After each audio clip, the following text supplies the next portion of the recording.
Hello dear students. Last ಕ್ಲಾಸಲ್ಲಿ last ವಿಡಿಯೋದಲ್ಲಿ question number 90 ತನಕ ಟಾಪ್ ಮಾಡಿದ್ವಿ. ಇವತ್ತಿನ ಕ್ಲಾಸಲ್ಲಿ ಕ್ವಶನ್ ನಂಬರ್ 91 ಇಂದ ಸ್ಟಾರ್ಟ್ ಮಾಡುವ. So straight away let us take the question. ಏನು ಹೇಳುತ್ತೆ question number 91? Two parallel infinite line charges plus lambda and minus lambda are placed the separation of distance r in free space. ಏನಂತೆ, ಎರಡು line charge ಇದೆಯಂತೆ. Line charge ಒಂದ್ರ ಮೇಲೆ ಏನಿದೆ charge density lambda, ಇನ್ನೊಂದ್ರ ಮೇಲೆ minus lambda ಇದೆ ಅಂತೆ. ಎರಡು ಮಧ್ಯೆ ಸಪರೇಷನ್ ಇನ್ ಫ್ರೀ ಸ್ಪೇಸ್ ಆರ್ ಇದೆ ಅಂತೆ. So let us right that line charge. So charge density ಹೇಗೆ ಬರೆಯೋದು? ಒಂದ್ರ ಮೇಲೆ ಪ್ಲಸ್ ಲ್ಯಾಂಬ್ಡಾ ಇದೆ ಅಂತೆ, ಇದ್ರ ಮೇಲೆ ಪೂರಾ ಪಾಸಿಟಿವ್ ಚಾರ್ಜಸ್ ಇರುತ್ತೆ. Plus plus plus like this. So charge density plus lambda, ಇದ್ರ ಮೇಲೆಲ್ಲ ನೆಗೆಟಿವ್ ಚಾರ್ಜಸ್ ಇರುತ್ತೆ. ಮೈನಸ್ ಲ್ಯಾಂಬ್ಡಾ, ಎರಡರ ಮಧ್ಯೆ ಡಿಸ್ಟೆನ್ಸ್ ಎಷ್ಟಿದೆ? ಆರ್ ಇದೆ.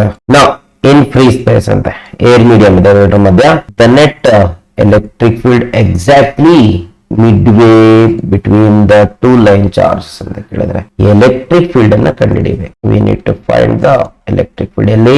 ಎಕ್ಸಾಕ್ಟ್ಲಿ ಮಿಡ್ ಪಾಯಿಂಟ್ ಅಲ್ಲಿ, ಇಲ್ಲಿ ಎಲೆಕ್ಟ್ರಿಕ್ ಫೀಲ್ಡ್ ಕಂಡುಹಿಡಿಯಬೇಕು. ಸೊ ನಾವೇನ್ ಮಾಡ್ಬೇಕು ಈ ಪ್ರಾಬ್ಲಮ್ ಅಲ್ಲಿ? ಬಹಳ ಸಿಂಪಲ್. ಎಲೆಕ್ಟ್ರಿಕ್ ಫೀಲ್ಡ್ ಅನ್ನ ಫೈಂಡ್ ಔಟ್ ಮಾಡ್ಬೇಕು. ಹೇಗೆ ಅಂತಂದ್ರೆ, ಸಪರೇಟ್ ಆಗಿ ಈ ಲೈನ್ ಚಾರ್ಜ್ ಇಂದ ಎಲೆಕ್ಟ್ರಿಕ್ ಫೀಲ್ಡ್ ಕಂಡುಹಿಡಿ, ಆಮೇಲೆ ನೆಗೆಟಿವ್ ಲೈನ್ ಚಾರ್ಜ್ ಇಂದ ಫೀಲ್ಡ್ ಕಂಡುಹಿಡಿ, ಆಮೇಲೆ ನೆಟ್ ಫೀಲ್ಡ್ ಫೈಂಡ್ ಔಟ್ ಮಾಡಿ. ಸೊ ಫಾರ್ಮುಲಾ ಏನಾಗಾದ್ರೆ, electric field due to line charge lambda by 2 epsilon naught into R. This is the formula for electric field due to line charge. ಏನ್ ಮಾಡೋಣ? First positive charge ಅಂತ ಕಂಡುಹಿಡಿಯೋಣ. ಏನಿದೆ positive, ಸಾರಿ ಇದ್ರದ್ದು positive charge E1 ಅಂತ ಇಟ್ಕೊಳ್ಳೋಣ. Let it be E1. ಈ point ಅಲ್ಲಿ ಕಂಡುಹಿಡ್ಬೇಕು. ಹಾಗಾದ್ರೆ ಈ ಲೈನ್ ಚಾರ್ಜ್ ಇಂದ ಈ ಪಾಯಿಂಟ್ ಎಷ್ಟು ದೂರ ಇದೆ? R/2. Okay, so let it be E1. ಏನಾಗುತ್ತೆ? ಲ್ಯಾಂಬ್ಡಾ ಇದೆಯಾ? Lambda by 2 epsilon naught. Distance ಎಷ್ಟು? R/2.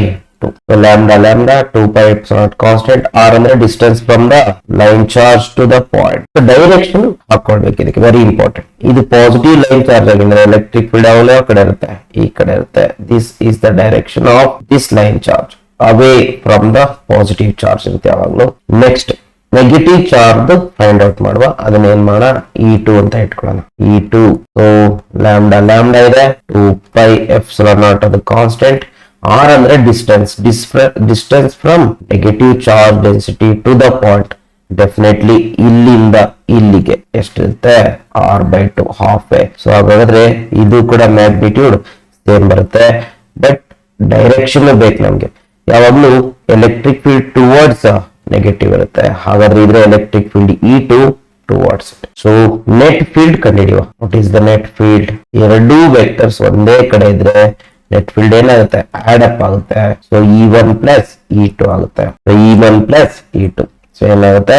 E1 ಮತ್ತೆ E2 ಸೇಮ್ ಇರೋದ್ರಿಂದ 2 ಟೈಮ್ಸ್ E1 ಆಗುತ್ತೆ. Lambda by 2 epsilon naught into R/2. E is equal to E2 cancel ಆಗುತ್ತೆ, E2 ಮೇಲೆ ಹೋಗುತ್ತೆ, ಉಳಿಯೋದೇನು? 2 lambda by epsilon naught into R. Which is the correct option? ಹಾಗಾದ್ರೆ B is the correct answer. 2 lambda by epsilon naught into. Okay, next question. An electric dipole consists of plus or minus 2 into 10⁻⁻8 coulomb separated by distance of 2 into 10⁻³ meter. ಇಲ್ಲೊಂದು ಏನಿದೆ? Dipole ಇದೆ. ಇಲ್ಲೇ ಕೊಟ್ಬಿಡಿದಾರೆ ನೋಡ್ರಿ, dipole. ಇಲ್ಲೇನಿದೆ? Negative charge ಇದೆ, ಇಲ್ಲಿ positive charge ಇದೆ. ಮಧ್ಯ gap ಎಷ್ಟಿದೆ? Length of dipole 2 into 10⁻³ metre gap ಇದೆ. So charge 2 into 10⁻⁸ coulomb plus or minus. ನಾವು ಈಗ ಏನ್ ಮಾಡ್ಬೇಕು? It is placed long line charge. ಈ ಡೈಪೋಲ್ ಏನ್ ಮಾಡ್ತಾರೆ? ಈ ಲೈನ್ ಚಾರ್ಜ್ ಪಕ್ಕ ಇಡ್ತಾರೆ. ಲೈನ್ ಚಾರ್ಜ್ ಇದೆ ಹ್ಯಾವಿಂಗ್ ಪಾಸಿಟಿವ್ ಚಾರ್ಜ್ ಡೆನ್ಸಿಟಿ. ಅದ್ರ ಲೀನಿಯರ್ ಚಾರ್ಜ್ ಡೆನ್ಸಿಟಿ ಎಷ್ಟಿದೆ? 4 into 10⁻⁴ ಕೂಲಂಬ್ ಪರ್ ಮೀಟರ್. ಅಂದ್ರೆ lambda 4 into 10⁻⁴ coulomb per metre ಇದೆ ಅಂತ charge density. as shown in figure, such that the negative charge is at a distance of 2 cm from the line charge. Okay, ಅದನ್ನು ಕೊಟ್ಟಿದ್ದಾರೆ. ಈ negative charge ಇದೆಯಲ್ಲ, ಇದು ಎಷ್ಟು centimetre ದೂರದಲ್ಲಿದೆ ಅಂತೆ? ಲೈನ್ ಚಾರ್ಜ್ ಇಂದ 2 ಸೆಂಟಿಮೀಟರ್ ದೂರದಲ್ಲಿದೆ. ಹಾಗಾದ್ರೆ positive charge 2 centimetre plus 2 millimetre, ಅಥವಾ 2 ಮಿಲಿಮೀಟರ್ ನ ಸೆಂಟಿಮೀಟರ್ ಗೆ ಕನ್ವರ್ಟ್ ಮಾಡ್ಕೊಂಡು ಆಯ್ತು ಅಷ್ಟು. ಎಷ್ಟಾಗುತ್ತೆ ಇದು? 0.2 ಸೆಂಟಿಮೀಟರ್. ಸೊ ಅಲ್ಲಿಗೆ ಏನಾಗುತ್ತೆ ಇದು 2.2 ಸೆಂಟಿಮೀಟರ್ ದೂರ ಆಗುತ್ತೆ. ನಾವು ಏನ್ ಕೇಳಿದಾರೆ question, force acting on the dipole will be, ಇದ್ರ ಮೇಲೆ ಎಷ್ಟು ಫೋರ್ಸ್ ಆಕ್ಟ್ ಮಾಡುತ್ತೆ ಅಂತ ಕೇಳಿ. ಈ ತರ ಪ್ರಾಬ್ಲಮ್ ಬಂದಾಗ ಏನ್ ಮಾಡ್ಬೇಕಂದ್ರೆ ಫಸ್ಟ್ ಫೋರ್ಸ್ ಯಾವ ಫಾರ್ಮುಲಾ ಯೂಸ್ ಮಾಡ್ಬೇಕಾಗುತ್ತೆ. We can't use Q1 Q2 by R square coulomb's law apply ಮಾಡಕ್ಕಲ್ಲ. ಸೊ ಯಾವ ಫಾರ್ಮುಲಾ ಯೂಸ್ ಮಾಡ್ಬಂದ್ರೆ F is equal to E into Q formula use ಮಾಡಬಹುದು. ಯಾಕೆಂದ್ರೆ ಇಲ್ಲಿ electric field due to line charge ಮತ್ತೆ ಯಾವ charge ಮೇಲೆ ಫೋರ್ಸ್ ಆಕ್ಟ್ ಮಾಡ್ತಿದೆ ಅಂತ ಈಸಿಯಾಗಿ ಕಂಡುಹಿಡಿಬಹುದು. ನಾವು let us find out in that manner. First ಏನ್ ಮಾಡುವ, ಇಲ್ಲಿ ಲೈನ್ ಚಾರ್ಜ್ ಬರ್ಕೊಳ್ಳೋಣ. ಫಸ್ಟ್ ಇಂಡಿವಿಜುವಲ್ ಕಂಡಿಡಿಯ, ಫಸ್ಟ್ ನೆಗೆಟಿವ್ ಚಾರ್ಜ್ ಮೇಲೆ ಕಂಡಿಡಿಯ. There is a negative charge. ಇದ್ರ ಮೇಲೆ ಇದರ ಫೋರ್ಸ್ ಯಾವ ಕಡೆ ಇರುತ್ತೆ, ಎಷ್ಟಿರುತ್ತೆ ಅಂತ. ಸೊ ಫೋರ್ಸ್ ಹೆಂಗ್ ಕಂಡಿಡಿದ ನಾವು, ಎಲೆಕ್ಟ್ರಿಕ್ ಫೀಲ್ಡ್ ಇಂಟು ಚಾರ್ಜ್. ಹಾಗಾದ್ರೆ ಈ ಪಾಯಿಂಟ್ ಅಲ್ಲಿರೋ ಎಲೆಕ್ಟ್ರಿಕ್ ಫೀಲ್ಡ್ ಅನ್ನ ಕಂಡುಹಿಡ್ಕೊಬೇಕು. ಎಷ್ಟು ದೂರ ಇದೆ ಇದರಿಂದ, 2 ಸೆಂಟಿಮೀಟರ್ ದೂರದಲ್ಲಿ ಈ ಲೈನ್ ಚಾರ್ಜ್ ನ ಎಲೆಕ್ಟ್ರಿಕ್ ಫೀಲ್ಡ್ ಎಷ್ಟು ಅಂತ ಫೈಂಡ್ ಔಟ್ ಮಾಡಿ. ಎಲೆಕ್ಟ್ರಿಕ್ ಫೀಲ್ಡ್ E ಅಂತ ಇಟ್ಕೊಳ್ಳೋಣ. ಸೊ ಲೈನ್ ಚಾರ್ಜ್ ನ formula lambda by 2 pi epsilon naught into R. E is equal to lambda given 4 into 10 raised to minus 4 divided by 2 pi epsilon naught into R. R is the distance. ಎಷ್ಟು ದೂರ ಇದೆ distance, 2 centimetre negative charge ಗೆ. Okay, so ಇದನ್ನ calculate ಮಾಡಿದ್ರೆ ನಿಮ್ಗೆ electric field ಇದನ್ನ E1 ಅಂತ ಇಟ್ಕೊಳ್ಳೋಣ. ಫಸ್ಟ್ ಚಾರ್ಜ್ ಮೇಲೆ ನೆಗೆಟಿವ್ ಚಾರ್ಜ್ ಮೇಲೆ E1 ಎಷ್ಟು ಬರುತ್ತೆ ಅಂತಂದ್ರೆ 3.6 into 10 to the power of 8 Newton per coulomb ಬರುತ್ತೆ. ಹಾಗಾದ್ರೆ ಈ ಜಾಗದಲ್ಲಿ E1 ಎಲೆಕ್ಟ್ರಿಕ್ ಫೀಲ್ಡ್ ಇದೆ. ಈ ಎಲೆಕ್ಟ್ರಿಕ್ ಫೀಲ್ಡ್ ಯಾವ ಕಡೆ ಇರಬೇಕು, ರೈಟ್ ಸೈಡ್ ಗೆ ಇರಬೇಕು. ನಾವು ಹಾಗಾದ್ರೆ ಈ ಪಾಯಿಂಟ್ ಅಲ್ಲಿರೋ ಎಲೆಕ್ಟ್ರಿಕ್ ಫೀಲ್ಡ್ ಗೊತ್ತು, ಈ ಪಾಯಿಂಟ್ ಅಲ್ಲಿರೋ ಚಾರ್ಜ್ ಯಾವುದು, ನೆಗೆಟಿವ್ ಚಾರ್ಜ್. ನೆಗೆಟಿವ್ ಚಾರ್ಜ್ ಎಷ್ಟು ಇರುತ್ತೆ, 2 into 10 raised to minus 8. ಅಂದ್ರೆ ಇಲ್ಲಿ -2 into 10 raised to minus 8 coulomb. ಇಲ್ಲಿ positive charge +2 into 10 raised to minus 8 coulomb ಇರುತ್ತೆ. ಸೊ ಇದ್ರ ಮೇಲೆ ಫೋರ್ಸ್ ಕಂಡುಹಿಡಿತಾರೆ ಇಲ್ಲಿ ಇದ್ರ ಮೇಲೆ. ಸೊ ಹಾಗಾದ್ರೆ F1 ಅಂತ ಇಟ್ಕೊಂಡಿದ್ನ, F1 ಏನು, E1 into Q. What is E1? 3.6 into 10 raised to 8 into the charge is 2 into 10 raised to minus. So F1 comes out to be 7.2 newton ಬರುತ್ತೆ. ಇದಕ್ಕೆ ಡೈರೆಕ್ಷನ್ ಬರ್ಕೊಳ್ಬೇಕು ನಾವೀಗ. So definitely positive charge negative charge ಏನ್ ಮಾಡುತ್ತೆ, attract ಮಾಡ್ಕೊಳ್ಳೋ ಕಡೆ left side. This is our direction of F1. Left side ಇರುತ್ತೆ, towards left, towards the line charge. Okay, next ಏನ್ ಮಾಡುವ, ಅದೇ ಲೈನ್ ಚಾರ್ಜ್ ತಗೊಳ್ಳಿ, ಪಾಸಿಟಿವ್ ಚಾರ್ಜ್ ಮೇಲೆ ಫೈಂಡ್ ಔಟ್ ಮಾಡಬೇಕು. ಪಾಸಿಟಿವ್ ಚಾರ್ಜ್ ಎಷ್ಟು ದೂರ ಇದೆ, ಫಸ್ಟ್ ಥಿಂಗ್ ಪಾಸಿಟಿವ್ ಚಾರ್ಜ್ ಇಲ್ಲಿಂದ ಅಲ್ಲಿಗೆ ದೂರ ಬರುತ್ತೆ. ಸೊ ಇಲ್ಲಿಂದ ಅಲ್ಲಿಗೆ 2 ಸೆಂಟಿಮೀಟರ್ ಪ್ಲಸ್ ಡೈಪೋಲ್ ಲೆಂತ್ ಎಷ್ಟು ಕೊಟ್ಟಿದ್ದಾರೆ, ಡೈಪೋಲ್ ಲೆಂತ್ 2 ಮಿಲಿಮೀಟರ್ ಅಂದ್ರೆ 0.2 ಸೆಂಟಿಮೀಟರ್. ಅಲ್ಲಿಗೆ ಟೋಟಲ್ ಡಿಸ್ಟೆನ್ಸ್ ಎಷ್ಟಾಗುತ್ತೆ, 2.2 ಸೆಂಟಿಮೀಟರ್ ಆಗುತ್ತೆ. This is our R. ಹಾಗಾದ್ರೆ ಇಲ್ಲಿರೋ ಎಲೆಕ್ಟ್ರಿಕ್ ಫೀಲ್ಡ್ ಅನ್ನ ಕಂಡುಹಿಡ್ಕೊಳ್ಳಿ. First let it be E2 again formula lambda by 2 pi epsilon naught into R2 ಅಂತ ಇಟ್ಕೊಳ್ಳೋಣ. R2 so E2 is equal to substitute ಮಾಡಿ, lambda will be same 4 into 10 raised to minus 4. Let me write here. Okay, so E2 is equal to lambda by 2 pi epsilon naught into R. What is lambda? 4 into 10 raised to minus 4. Is it correct?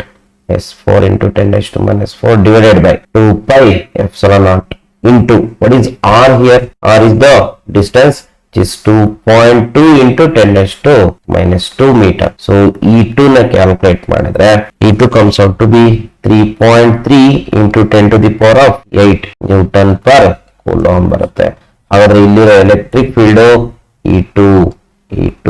ಈಗ ಈ positive charge ಅನ್ನ ಈ line charge positive charges ಮಾಡುತ್ತೆ, repel ಮಾಡುತ್ತೆ. ಅದೇ force ನ ಕಂಡುಹಿಡಿಬೇಕು. Let it B F2 ಅಂತ ಇಟ್ಕೊಳ್ಳೋಣ. F2 ಏನಾಗುತ್ತೆ, E2 into Q is E2 3.3 into 10 raised to 8 into Q ಎಷ್ಟು, 2 into 10 to the power of minus 8.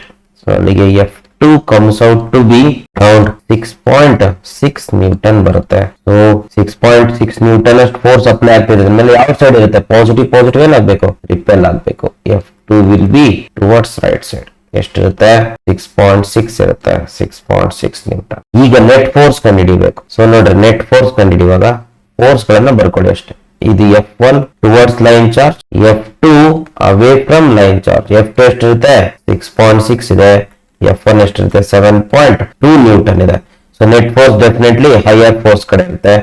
Net force will be F1 minus F2 which is equal to 7.2 minus 6.6. ಎಷ್ಟು ಬರುತ್ತೆ? 7.2 minus 6.6 which will be 0.6 Newton. ಯಾವ ಕಡೆ?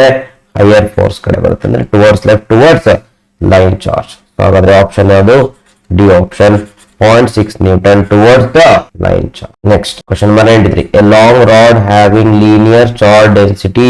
Linear charge density ಕೊಟ್ಟಿದ್ದಾರೆ. Long rod ಅಂದ್ರೆ linear charge density lambda. Lambda will be minus 1.75 into 10 raised to minus 7 coulomb per meter, which is spreaded uniformly over its length. Okay, charges ಎಲ್ಲ uniform ಆಗಿ spread ಆಗಿರುತ್ತೆ. The electric field 10⁵ order ಇರಬೇಕು. Near the mid point of the rod at a point situated perpendicular the distance 4.6 millimeter ಅಂತ ಕೊಟ್ಟಿಲ್ಲ. ಬಹಳ simple question ಇದು. Long rod ಅಂದ್ರೆ infinitely long. ನಾವೇನ್ ಮಾಡ್ಬೇಕು? ಎಲೆಕ್ಟ್ರಿಕ್ ಫೀಲ್ಡ್ ಅನ್ನ ಕಂಡಿಡ್ಬೇಕು. ಅಲ್ಲಿ ಪರ್ಪೆಂಡಿಕ್ಯುಲರ್ ಅಂದ್ರೆ ಮಿಡ್ ಪಾಯಿಂಟ್ ಅಲ್ಲಿ ಪರ್ಪೆಂಡಿಕ್ಯುಲರ್ ಡಿಸ್ಟೆನ್ಸ್ ಎಷ್ಟು? ಪರ್ಪೆಂಡಿಕ್ಯುಲರ್ ಡಿಸ್ಟೆನ್ಸ್ r ಅಂತ ತಗೊಳ್ತೀವಿ. 4.6 millimeter ದೂರದಲ್ಲಿ ಎಲೆಕ್ಟ್ರಿಕ್ ಫೀಲ್ಡ್ ಅನ್ನ ಕಂಡಿಡಿಬೇಕು. So there is a direct formula, right? Lambda by 2 pi epsilon naught into r. ಇದನ್ನ ಇನ್ನು ಈಸಿ ಮಾಡ್ಕೊಳ್ಬೇಕಂದ್ರೆ ಕ್ಯಾಲ್ಕುಲೇಷನ್ ಪರ್ಪಸ್ 2 ಇಂದ ಮಲ್ಟಿಪ್ಲೈ ಮಾಡ್ಕೊಳ್ಳಿ. ಅವಾಗ 2 ಇಂದ ಡಿವೈಡ್ ಮಾಡ್ಕೊಳ್ಬೇಕಾಗುತ್ತೆ. ಅವಾಗ ಏನಾಯ್ತು? 4 pi epsilon naught into r ಆಗುತ್ತೆ. ಇವಾಗ ನೋಡ್ರಿ ನಮ್ ಕ್ಯಾಲ್ಕುಲೇಷನ್ ಈಸಿ ಆಗುತ್ತೆ. What is 1 by 4 pi epsilon naught? 9 into 10⁹. So ಈ 2 ಎಕ್ಸ್ಟ್ರಾ ಹಾಕೊಂಡ್ರೆ ಇದು 4 ಮಾಡ್ಕೊಳಕ್ ಅಷ್ಟೇ. ಇಂಟು ಲ್ಯಾಂಬ್ಡಾ ಎಷ್ಟು? minus 1.75 into 10⁻⁻7 ಲ್ಯಾಂಬ್ಡಾ ಅಷ್ಟೇ ಹಾಕೊಳ್ಳಿ ಅಷ್ಟೇ. ಡಿವೈಡೆಡ್ ಬೈ r ಎಷ್ಟು? r is the distance 4.6 millimeter. So ಇದನ್ನೆಲ್ಲ ಕ್ಯಾಲ್ಕುಲೇಟ್ ಮಾಡಿದ್ರೆ ನಿಮ್ಗೆ answer minus 6.8 into 10⁵ Newton per coulomb ಬರುತ್ತೆ. So this is the next. 2 infinite plane sheets ಅಂತ. ಸೊ ಇಷ್ಟ ತನಕ ಲೈನ್ ಚಾರ್ಜ್ ಮಾಡಿದ್ವಿ. ಇವಾಗ plane charge separated by distance d ಅಂತೆ. ಸೊ ಎರಡು ಪ್ಲೇನ್ ಶೀಟ್ಸ್ ತಗೊಳ್ಳಿ. ಅವೆರಡರ ಮಧ್ಯೆ ಗ್ಯಾಪ್ ಎಷ್ಟಿದೆ? d ಎಷ್ಟು ಡಿಸ್ಟೆನ್ಸ್ ಇದೆ? Small d is the distance given here. Have equal and opposite uniform charge densities lambda. So ಹಾಗಾದ್ರೆ ಇದ್ರ ಮೇಲೆ ಪಾಸಿಟಿವ್ ಚಾರ್ಜ್ ಡೆನ್ಸಿಟಿ ಇದೆ, ಇದ್ರ ಮೇಲೆ negative. So charge inner surface ಮೇಲೆ ಇರುತ್ತೆ, ಔಟರ್ ಸರ್ಫೇಸ್ ಮೇಲೆ ಇರುತ್ತೆ. ಸೊ ಇದ್ರ ಮೇಲೆ ಚಾರ್ಜ್ ಡೆನ್ಸಿಟಿ ಏನು? Plus sigma. ಇದ್ರ ಮೇಲೆ charge density minus sigma. Now we need to find the electric field at a point between the sheets ಅಂತ. Between the sheets ಅಂದ್ರೆ ಇಲ್ಲಿ between the sheets ಎಲ್ಲಾದ್ರೂ ಆಗಿರ್ಬೋದು. ಅವ್ರಿಗೆ ಗೊತ್ತು ಇದು ಡಿಸ್ಟೆನ್ಸ್ ಮೇಲೆ ಡಿಪೆಂಡ್ ಆಗಲ್ಲ. ಯಾಕೆ ಅಂತಂದ್ರೆ ಯಾವುದೇ ಒಂದು ಪ್ಲೇಟ್ ತಗೊಂಡ್ರೆ plane infinite large plane sheet and it is charged and charge density sigma ಅಂತ ಇದ್ರೆ, ಚಾರ್ಜ್ ಡೆನ್ಸಿಟಿ ಸಿಗ್ಮಾ ಇದ್ರೆ ಅವಾಗ ಅದ್ರದ್ದು electric field at a point ಏನಾಗುತ್ತೆ? E is equal to sigma by 2E0. This is the electric field due to plane sheet. ಈಗ ಎರಡು plate ಇರೋದ್ರಿಂದ ಎರಡೆರಡು ಎಲೆಕ್ಟ್ರಿಕ್ ಫೀಲ್ಡ್ ನ ಕಂಡುಹಿಡಬೇಕು. ಯಾವ ಪಾಯಿಂಟ್ ಅಲ್ಲಿ ಕೇಳಿದ್ರೆ ಆ ಪಾಯಿಂಟ್ ಅಲ್ಲಿ ಕಂಡುಹಿಡ್ಕೊಳ್ಬೇಕು ವಿತ್ ಡೈರೆಕ್ಷನ್. ಸೊ ಈಗ ಈ ಪ್ಲೇಟ್ ಇಂದ ಕಂಡುಹಿಡ್ಕೊಳ್ಳೋಣ. ಫಸ್ಟ್ ಪ್ಲೇಟ್ ಅಂತ ಇಟ್ಕೊಳ್ಳೋಣ. ಇದ್ರ ಎಲೆಕ್ಟ್ರಿಕ್ ಫೀಲ್ಡ್ E1 ಅಂತ ಇಟ್ಕೊಳ್ಳಿ. E1 ಎಷ್ಟಿರುತ್ತೆ? ಈ ಪಾಯಿಂಟ್ ಅಲ್ಲಿ. ಸೊ ಡಿಸ್ಟೆನ್ಸ್ ಇಲ್ಲಿ ನಮ್ಗೆ ಲೆಕ್ಕ ಇಲ್ಲ, ಯಾಕೆಂದ್ರೆ ನಮ್ಗೆ ಫಾರ್ಮುಲಾದಲ್ಲಿ ಬರೋದು charge density divided by epsilon not 2 epsilon. Direction ಯಾವ ಕಡೆ ಇರುತ್ತೆ? ಪಾಸಿಟಿವ್ ಇರೋದ್ರಿಂದ ಈ ಕಡೆ ಇರುತ್ತೆ. This is the direction of E1. Positive ಇಂದ ದೂರಕ್ಕೆ ಇರುತ್ತೆ, ಈ ಪಾಯಿಂಟ್ ಇಂದ ದೂರಕ್ಕೆ ಇರುತ್ತೆ. ನೆಕ್ಸ್ಟ್ ಇದ್ರದ್ದು ಸೆಕೆಂಡ್ ಪ್ಲೇಟ್ ಇದ್ರ ತಗೊಳ್ಳೋಣ. Let it be E2. Formula ಅದೇ ಸಿಗ್ಮಾ ಬೈ 2 ಎಪ್ಸಿಲಾನ್ ನಾಟ್. ಇದ್ರ ಡೈರೆಕ್ಷನ್ ಯಾವ ಕಡೆ ಇರುತ್ತೆ? Very important. Second plate negative ಇರೋದ್ರಿಂದ ಎಲೆಕ್ಟ್ರಿಕ್ ಫೀಲ್ಡ್ ಟುವರ್ಡ್ಸ್ ಇಟ್ ಇರುತ್ತೆ. ಹಾಗಾದ್ರೆ net field at this point electric field ಇದ್ರದ್ದು ಅವೇ ಇರುತ್ತೆ, ಇದ್ರದ್ದು ಟುವರ್ಡ್ಸ್ ಇರೋದ್ರಿಂದ ನೆಟ್ ಫೀಲ್ಡ್ ಏನಾಗುತ್ತೆ? ಎರಡು ಆಡ್ ಅಪ್ ಆಗುತ್ತೆ. Because having same direction. ಅಲ್ಲಿಗೆ sigma by 2E0, sigma by 2A0 becomes half sigma becomes 1 sigma by E0 is the answer. So this is the answer. Next, two large thin metal plates are parallel and close to each other. ಹಿಂದಿನ problem ತರನೇ ಇದೆ. Metal plates ಇದೆ, parallel and close to each other ಇದೆ. So ಬರ್ಕೊಂಡ್ಬೇಡ. Same metal plate parallel to each other and close to each other ಅಂತೆ. Okay, ಅವೆರಡರ ಮಧ್ಯೆ distance ಕೊಟ್ಟಿಲ್ಲ, ಬೇಕಾಗಿಲ್ಲ ನಮ್ಗೆ. ಓಕೆ, ನೆಕ್ಸ್ಟ್ ಕ್ವಶನ್ ಕಂಟಿನ್ಯೂ ಆಗುತ್ತೆ. On their inner faces, plates have surface charge densities opposite sign and of magnitude 16 into 10 to minus 22 coulomb per metre square. Inner surface ಮೇಲೆ ಇದ್ರೆ inner surface ಮೇಲೆ positive charge density ಇದ್ರೆ positive charge ಇದ್ರೆ inner surface ಮೇಲೆ negative charge density ಇದೆ ಅಂತೆ. ಇದ್ರದ್ದು ಎಷ್ಟಿದೆ ಪ್ಲಸ್ ಸಿಗ್ಮಾ, ಇದ್ರದ್ದು ಮೈನಸ್ ಸಿಗ್ಮಾ ಈಕ್ವಲ್ ಇದೆ. ಎಷ್ಟಿದೆ charge density sigma is equal to 16 into 10 to minus 22 coulomb per metre square ಇದೆ. ಹಾಗಿದ್ರೆ the electric field between the plates is ಅಂತ ಕೇಳಿದ್ರೆ ಡೆಫಿನೆಟ್ಲಿ ಇವಾಗ ತಾನೇ ಅದಕ್ಕೆ ಫಾರ್ಮುಲಾ ಕಂಡಿದ್ವಿ. Electric field net electric field between the plate sigma by epsilon naught. when they are having same charge density electric field will be sigma by epsilon naught ಬರುತ್ತೆ. what is sigma? 16 into 10 to minus 22 divided by 8.854 into 10 to minus 12 ಬರುತ್ತೆ. so E comes out to be 1.8 into 10 to minus 10 Newton per coulomb is the answer. ಇಷ್ಟು ಬರುತ್ತೆ if you calculate it. okay, next question number 96. two large thin metal plates are parallel to close to each other. ಅದೇ same question ಕೊಟ್ಟಿದ್ದಾರೆ. on the inner surfaces the plates have surface charge densities opposite signs and magnitude 27 sigma ಕೊಟ್ಟಿದ್ದಾನೆ. Sigma ಎರಡ್ರ ಮೇಲೂ charge density same ಇದೆಯಂತೆ. ಅದ್ರ ಮೇಲೆ plus sigma, ಇನ್ನೊಂದ್ರ ಮೇಲೆ minus sigma ಇದೆ. now the electric field in the region 2 between the plates. ಅದೇ question ಮತ್ತೆ between the plates what is the net electric field? E is equal to sigma by epsilon naught. sigma is 27 into 10 to minus 22 divided by 8.854 into 10 to minus 12.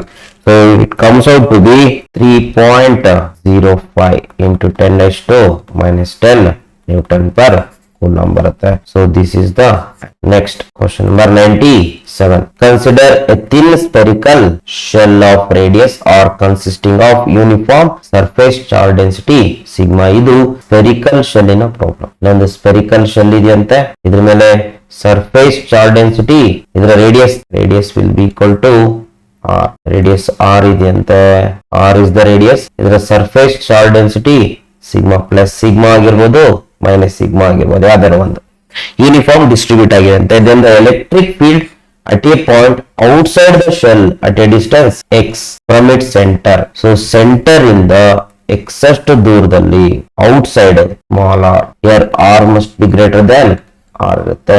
ಇಲ್ಲಿ ಏನ್ ಕಂಡುಹಿಡಿಬೇಕಂತೆ, electric field ಎಷ್ಟಿರುತ್ತೆ ಅಂತ ಕಂಡುಹಿಡಿಬೇಕು. Definitely ನಮ್ಮ ಹತ್ರ formula ಇದೆ spherical surface. ಏನದು electric field E is equal to 1 by 4 pi E naught into Q by R square. ಇಲ್ಲಿ ಡಿಸ್ಟೆನ್ಸ್ ಯಾವುದು, ಡಿಸ್ಟೆನ್ಸ್ x ಅಂತ ಕೊಟ್ಟಿದ್ದಾರೆ. Sorry, let me take this as x distance. x is greater than r. x ಅಂತಾನೆ ಅಲ್ಲಿ ಸಮಸ್ಯೆ ಅಲ್ಲ. Capital R is the radius, x is the distance. So ಹಾಗಾದ್ರೆ ಇದೇನಾಗುತ್ತೆ, it will become x outside. ಹಾಗಾದ್ರೆ ಏನಂತ ಕೇಳಿದ್ರೆ ಎಲೆಕ್ಟ್ರಿಕ್ ಫೀಲ್ಡ್ ಫಾರ್ಮುಲಾ ಅಲ್ಲ, electric field proportional to distance ಮೇಲೆ ಹೆಂಗ್ ಡಿಪೆಂಡ್ ಆಗುತ್ತೆ, definitely inversely proportional to x square. So this the answer. But ಇಲ್ಲಿ ನಮಗೊಂದು ಡೌಟ್ ಬರುತ್ತೆ, ಏನಂದ್ರೆ ಇಲ್ಲಿ ಸರ್ಫೇಸ್ ಚಾರ್ಜ್ ಡೆನ್ಸಿಟಿ ಕೊಟ್ಟಾನಲ್ವಾ, so do we need to write the electric field in terms of sigma ಅಂತ ಕೇಳಿದ್ರೆ ಬರ್ಕೊಳ್ಳಿ, no problem.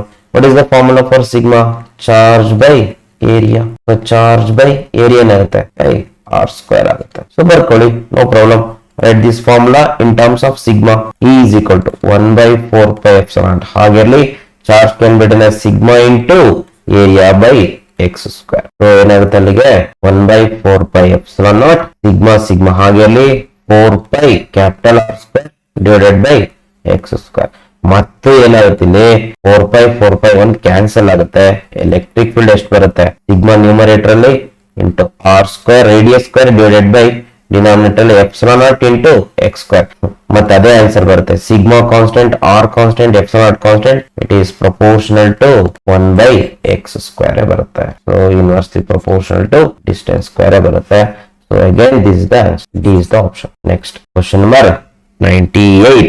There is a solid sphere of radius r having uniformly distributed charge throughout it ante. Okay, ಇನ್ನೊಂದು solid spear ಇದೆ ಅಂತೆ. Charges ಏನಾಗಿದೆ ಅಂತೆ, radius R ಇದೆ, uniformly distributed throughout it's volume ಅಂತ. ಸ್ಪಿಯರ್ ತಗೊಳ್ಳಿ, ಅದ್ರೊಳಗಡೆ ಚಾರ್ಜಸ್ ಪೂರಾ ಡಿಸ್ಟ್ರಿಬ್ಯೂಟ್ ಆಗಿದೆ ಅಂತ, ಅಂದ್ರೆ ಸರ್ಫೇಸ್ ಮೇಲೆಲ್ಲ ಒಳಗಡೆನೂ ಇದೆ ಚಾರ್ಜಸ್ ಈ ರೀತಿ. ವಾಲ್ಯೂಮ್ ಚಾರ್ಜ್ ಪೂರಾ ಡಿಸ್ಟ್ರಿಬ್ಯೂಟ್ ಆಗಿದೆ, ಯೂನಿಫಾರ್ಮ್ಲಿ ಡಿಸ್ಟ್ರಿಬ್ಯೂಟೆಡ್, ಯೂನಿಫಾರ್ಮ್ ಆಗಿ ಡಿಸ್ಟ್ರಿಬ್ಯೂಟ್ ಆಗಿದೆ. ಸ್ವಲ್ಪ ಇದೆ ಯೂನಿಫಾರ್ಮ್ ಅನ್ಕೊಳ್ಳಿ.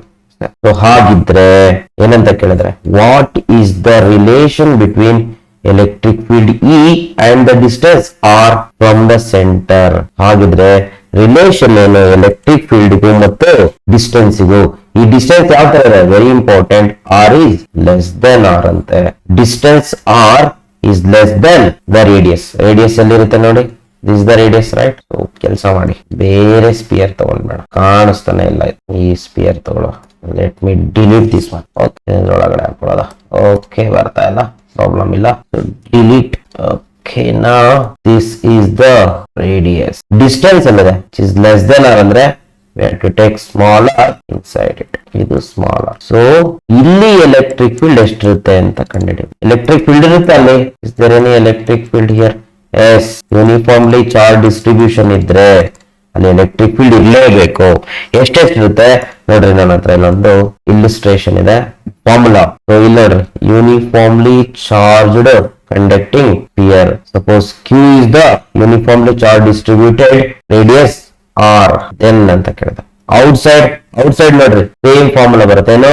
1/4πε0 into Q by R square. ಇಲ್ಲಿ R ಅನ್ನೋದು distance, R is the distance. R outside ಇದ್ರೆ ಅಂತ ಬರುತ್ತೆ, R ಗ್ರೇಟರ್ ದೆನ್ R ಅಂದ್ರೆ ಅದರ ಅರ್ಥ ಏನು? Point is taken as outside. ಅವಾಗ ನಮ್ಗೆ same Q by R square formula ಬರುತ್ತೆ. ಸರ್ಫೇಸ್ ಮೇಲಿದ್ರೆ R is equal to R. R is equal to R nothing but surface ಮೇಲೆ ಇಲ್ಲಿ ತಗೊಂಡ್ರೆ ಪಾಯಿಂಟ್, ಇಲ್ಲಿ ತಗೊಂಡ್ರೆ ಔಟ್ಸೈಡ್, ಇಲ್ಲಿ ತಗೊಂಡ್ರೆ ಸರ್ಫೇಸ್, ಇಲ್ಲಿ ತಗೊಂಡ್ರೆ ಇನ್ಸೈಡ್. ಸೊ ಸರ್ಫೇಸ್ ಮೇಲೆ ನೋಡ್ರಿ ನಮಗೆ ಫಾರ್ಮುಲಾ ಸೇಮ್ ಬರುತ್ತೆ. Can you see this formula?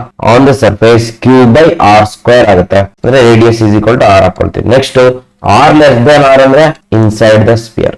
Inside the sphere formula ಒಂಚೂರು ಚೇಂಜ್ ಆಗುತ್ತೆ.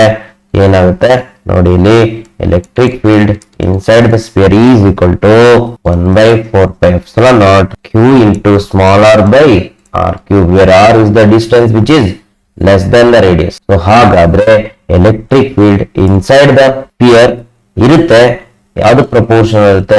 R ಗೆ ಪ್ರಪೋರ್ಷನಲ್ ಇರುತ್ತೆ. E directly proportional to distance. ಇಲ್ಲಿ ಡಯಾಗ್ರಾಮ್ ನೋಡ್ಬೋದು ನೀವು, ಸೆಂಟರ್ ಅಲ್ಲಿ ಎಲೆಕ್ಟ್ರಿಕ್ ಫೀಲ್ಡ್ ಏನಾಗಿರುತ್ತೆ? E will be 0. ಸೊ ಹೋಗ್ತಾ ಎಲೆಕ್ಟ್ರಿಕ್ ಫೀಲ್ಡ್ ಜಾಸ್ತಿ ಆಗುತ್ತೆ, which is directly proportional to R. Next ಇಲ್ಲಿ ಸರ್ಫೇಸ್ ಮೇಲೆ ಏನಿರುತ್ತೆ? ಎಲೆಕ್ಟ್ರಿಕ್ ಫೀಲ್ಡ್ ಮ್ಯಾಕ್ಸಿಮಮ್ ಇರುತ್ತೆ. ಆಮೇಲೆ ಹೋಗ್ತಾ ಎಲೆಕ್ಟ್ರಿಕ್ ಫೀಲ್ಡ್ ಕಡಿಮೆ ಆಗ್ತಾ ಹೋಗುತ್ತೆ. This is inversely proportional to distance square. So answer is this one, is directly proportional to R is the answer. Next first ಏನ್ ಮಾಡ್ಬೇಕು ನಾವು? ಇಷ್ಟು ಒಳಗಡೆ ಎಷ್ಟು ನಂಬರ್ ಆಫ್ ಚಾರ್ಜಸ್ ಇದೆ ಏನ್ ಮಾಡಿ, ಈ ಡಿಸ್ಟೆನ್ಸ್ ನ ರೇಡಿಯಸ್ ಆಗಿ ಇಟ್ಕೊಂಡು ಸ್ಪಿಯರ್ ನ ಡ್ರಾ ಮಾಡ್ಕೊಳ್ಳಿ. ಇದ್ರೊಳಗಡೆ ಎಷ್ಟು ನಂಬರ್ ಆಫ್ ಪಾಸಿಟಿವ್ ಚಾರ್ಜ್ ಇದೆ, ಎಷ್ಟು ನಂಬರ್ ಆಫ್ ನೆಗೆಟಿವ್ ಚಾರ್ಜ್ ಇದೆ, ಅಂದ್ರೆ ಟೋಟಲ್ ಚಾರ್ಜ್ ಕಂಡುಹಿಡಬೇಕು. ಪೂರಾ ಸ್ಪಿಯರ್ ತಗೊಂಡ್ರೆ ನೆಟ್ ಚಾರ್ಜ್ ಬಂದ್ಬಿಡುತ್ತೆ, 0 ಬಂದ್ಬಿಡುತ್ತೆ. ಇದ್ರೊಳಗಡೆ ಡೆಫಿನೆಟ್ಲಿ ಪಾಸಿಟಿವ್ ಚಾರ್ಜ್ ಅಂತ ಇದೆ, ಇದ್ರೊಳಗಡೆ ಇರೋ ನೆಗೆಟಿವ್ ಚಾರ್ಜ್ ನ ಕಂಡುಹಿಡಬೇಕು. ಅಂದ್ರೆ ಇಷ್ಟಲ್ಲಿರೋ ಚಾರ್ಜ್ ನ ಎಕ್ಸ್ಕ್ಲೂಡ್ ಮಾಡ್ಬೇಕು. ಸೊ ಹಿಂಗ್ ಕಂಡುಹಿಡಿಯೋದು ಅಂತಂದ್ರೆ ಬಹಳ ಸಿಂಪಲ್. ಏನ್ ಮಾಡ್ತೀನಿ ನಾನು, ಇಲ್ಲಿ ಔಟರ್ ಸರ್ಫೇಸ್ ಗೆ ಇರೋ ವಾಲ್ಯೂಮ್ V1 ಅಂತ ತಗೊಳ್ತೀನಿ, ಅಲ್ಲಿರೋ ಚಾರ್ಜಸ್ ಎಷ್ಟಂತ ತಗೊಳ್ಳೋಣ, ಲೆಟ್ ಇಟ್ ಬಿ. ಸೊ ಈ ವಾಲ್ಯೂಮ್ ಅಲ್ಲಿ ಇರೋ ಚಾರ್ಜಸ್ Q1 ಅಂತ ಇಟ್ಕೊಳ್ಳೋಣ. ಹಾಗಾದ್ರೆ ಇಷ್ಟು ವಾಲ್ಯೂಮ್ ಅಲ್ಲಿ ಇರೋ charges let it B Q2 ಅಂತ ಇಟ್ಕೊಳ್ಳೋಣ. ಬರೀ ನೆಗೆಟಿವ್ ಚಾರ್ಜಸ್ ತಗೊಳ್ಳಿ, ಯಾಕಂದ್ರೆ ನೆಗೆಟಿವ್ ಚಾರ್ಜಸ್ ಡಿಫರೆನ್ಸ್ ಬರೋದು ನಮ್ಗೆ. ಸೊ ಏನಂತ ಬರೀಬಹುದು, ನಮಗೆ ಬೇಕಾದ್ರೆ ನಾವು ಇಲ್ಲಿರೋ ಚಾರ್ಜಸ್ Q2 ಏನಾಗುತ್ತೆ, Q2 by Q1 is equal to V2 by V1. So Q2 is equal to V2 by V1 into Q1. Ratio ತಗೊಳ್ಳೋದಷ್ಟೇ, ರೇಷಿಯೋ ಆಫ್ ದಿಸ್. ನಾವು V2 ಅಂದ್ರೇನು, ಇಲ್ಲಿರೋ ವಾಲ್ಯೂಮ್ ಏನು 4/3 pi small r cube divided by V1 ಅಂದ್ರೇನು, ಈ radius ನ volume 4/3 pi capital R cube into Q1 ಅಂದ್ರೇನು, Q1 ಅಂದ್ರೆ ಈ ವಾಲ್ಯೂಮ್ ಅಲ್ಲಿರೋ ಚಾರ್ಜಸ್. ಇದು Q2 ಬರೋದ್ಬಿಟ್ನ, should be Q1. So Q1 ಎಷ್ಟಿದೆ ಚಾರ್ಜ್ ಅಲ್ಲಿ? -ZE ಇದೆ. ಬರೀ ನೆಗೆಟಿವ್ ಚಾರ್ಜ್ ತಗೊಳ್ಳಿ, ಪ್ಲಸ್ ಝೆಡ್ ಇದ್ದೇ ಇರುತ್ತೆ. ಸೊ ಹಾಗಾದ್ರೆ Q2 are the number of charges in this volume ಸಿಗುತ್ತೆ. Q2 is equal to 4 by 3 pi cancel ಆದ್ರೆ R cube by R cube into minus ZD. So these are the negative charges inside the volume having radius R. So ಇಲ್ಲಿ ಯಾಕೆ charge ಕಂಡು ಹಿಡ್ಕೊಂಡೆ ಅಂದ್ರೆ ನೋಡ್ರಿ electric field ಕಂಡಿಬೇಕು. So you have to find the electric field. We are going to use flux formula. It is flux phi. ಇದನ್ನೇನಂತ ಬರಿಬಹುದು? E into A ಅಂತ ಬರಿಬಹುದಾ? ಇದನ್ನೇನಂತ ಬರಿಬಹುದು? 1 by epsilon naught times the net charge enclosed by that surface. ಯಾವ sir ಇದು enclosed surface? ಈ green colour ಹಾಕಿದ್ರಲ್ಲ ಇದ್ರೊಳಗಿರೋ ನೆಟ್ ಚಾರ್ಜ್ ಎಷ್ಟು ಅಂತ ಕಂಡುಹಿಡ್ಕೊಳ್ಬೇಕು. ಎಷ್ಟಿದೆ? ಡೆಫಿನೆಟ್ಲಿ ಇದ್ರೊಳಗೆ ಪಾಸಿಟಿವ್ ಚಾರ್ಜ್ ಇದೆ ಪ್ಲಸ್ ಇದ್ರೊಳಗೆ ನೆಗೆಟಿವ್ ಚಾರ್ಜ್ ಇದೆ. ಯಾವ್ದು negative charge? Q2 are the number of negative charge enclosed by this surface. ಅವೆರಡನ್ನು ಆಡ್ ಮಾಡ್ಕೊಂಡ್ರೆ ನಮ್ಗೆ ನೆಟ್ ಚಾರ್ಜ್ ಬರುತ್ತೆ. So that's it. ಸೊ ನೀವು ಕಂಡುಹಿಡಿಬೇಕಾರದು ಈ ಹಾಗೆ ಬರ್ಕೊಳ್ಳಿ. ಏರಿಯಾ ಏನು? ಏರಿಯಾ ಯಾವ್ದು ತಗೊಳ್ಬೇಕು? ಏರಿಯಾ ಇದು ತಗೊಳ್ಬೇಕು. ಯಾವುದು? ಈ ಗ್ರೀನ್ ಕಲರ್ ಏರಿಯಾ ತಗೊಳ್ಬೇಕು. ಈ ಗ್ರೀನ್ ಕಲರ್ ಏರಿಯಾ ರೇಡಿಯಸ್ ಎಷ್ಟಿದೆ? ಆರ್ ಇದೆ.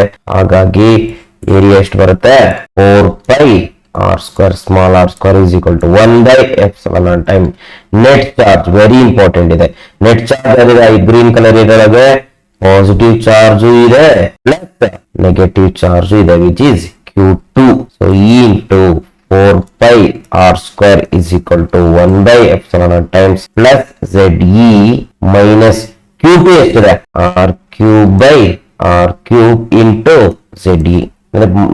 ಮೈನಸ್ ಮೊದಲೇ ಹಾಕ್ಬಿಟ್ಟಿದ್ದೀನಿ ಇಲ್ಲಿ. ಈಗ ಏನಾಗುತ್ತೆ? ಇದರಲ್ಲಿ ZE ಕಾಮನ್ ಬರುತ್ತೆ ಡಿವೈಡೆಡ್ ಬೈ ಎಪ್ಸಿಲಾನ್ ನಾಟ್ ಹಾಗೆ ಇರುತ್ತೆ. ಉಳಿಯೋದೇನು? 1 minus R cube by capital R cube. ಈಗ ಈ ಒಂದೇ ಬೇಕಾರದು ಈ 4 pi r square ನ ಕ್ರಾಸ್ ಮಲ್ಟಿಪ್ಲೈ ಮಾಡಿ ಏನಾಗುತ್ತೆ? ZE by 4 pi r square epsilon naught into 1 minus R cube by R cube which is equal to ZE by 4 pi epsilon naught ಹಾಗೆ ಬರ್ಕೊಳ್ಳಿ. ಈ R square ಇದೆಲ್ಲ ಒಳಗಡೆ ಕಳಿಸ್ಬಿಡಿ. ಏನಾಗುತ್ತೆ? 1 by R square minus R cube by R cube into 1 by R square. So E comes out to be ZE by 4 pi epsilon naught into 1 by R square minus R cube. R square cancel ಆದ್ರೆ R by R cube ಉಳ್ಕೊಳ್ಳುತ್ತೆ. So this is the answer. So where we can find it here in the option A. ZE by 4 pi epsilon naught into 1 by R square into small r by capital R cube. Okay, dear students, this completes the electric field chapter 100 questions. Thank you very much.